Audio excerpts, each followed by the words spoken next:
questions. So, what's a myth about women talent or women professionals that you would like to break?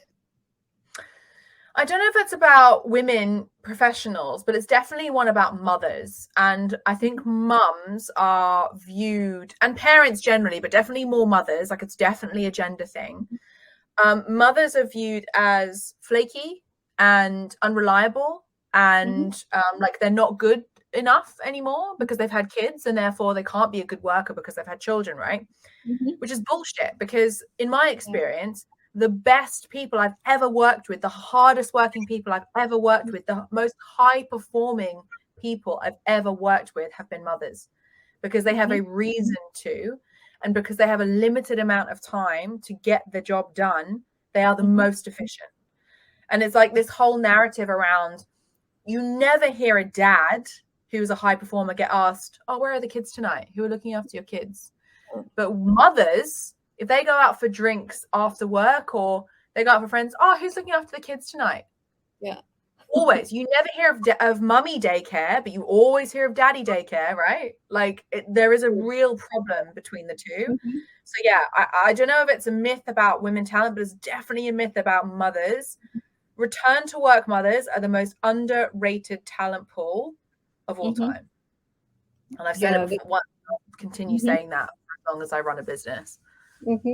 Well said, Amelia. Completely agree with you. In fact, that's a good segue into the next question. There are a lot of unconscious biases that women tend to face at the workplace, right? So, is there a way that personal branding can play a role in empowering women and helping them manage these biases? Any linkage that you see between both? The reason we ask is this Women's Day's theme, in fact, is around break the bias. So, what kind of biases can we break through building a personal brand for ourselves? The thing is about personal branding, or one of the kind of byproducts of personal branding, is it gives visibility to you. So I think quite often, just by nature, women are typically not going to ask for a pay rise because we feel like we should be offered one instead of ask for it.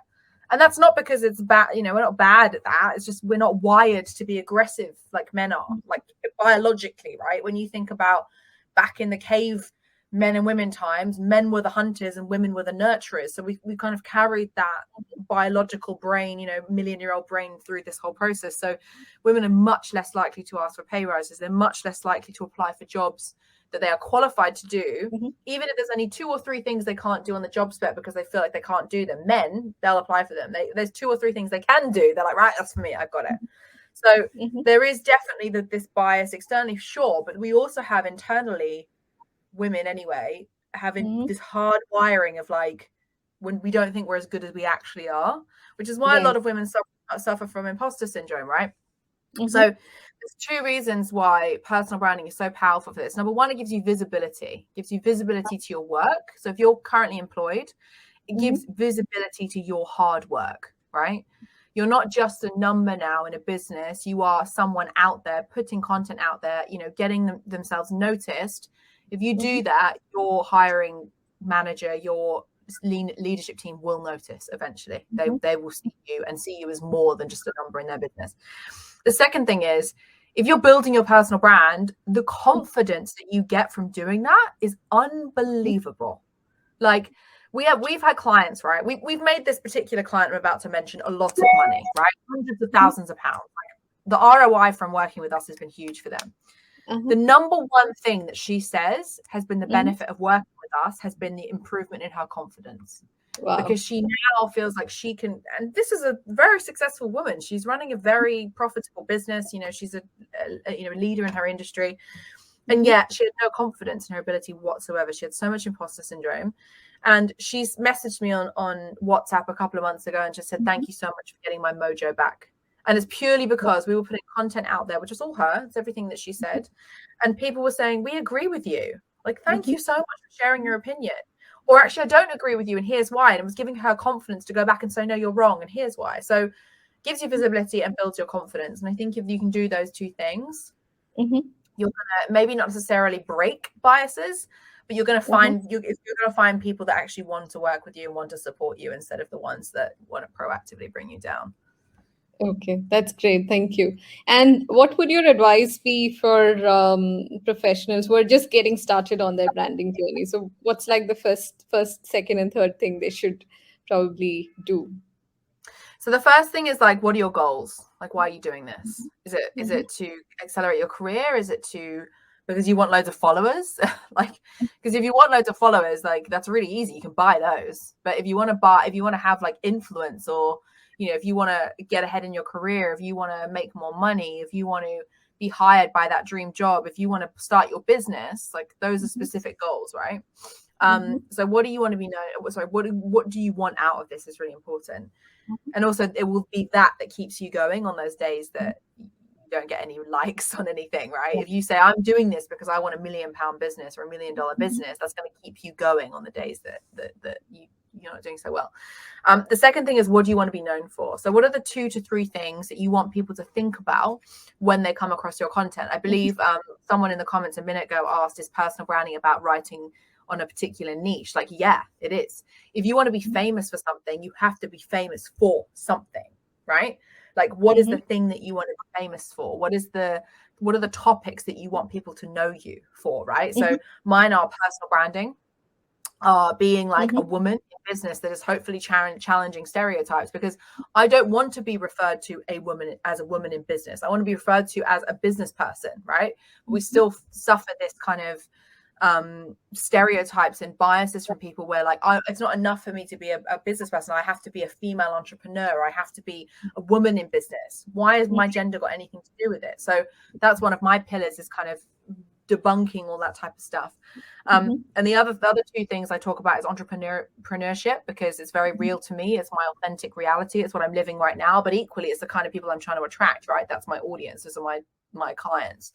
And the third thing is leadership, because I am leading a business and I have a team, and I'm also trying to hire more people. And so by talking about leadership and talking about how I lead, I automatically attract people to want to work for me.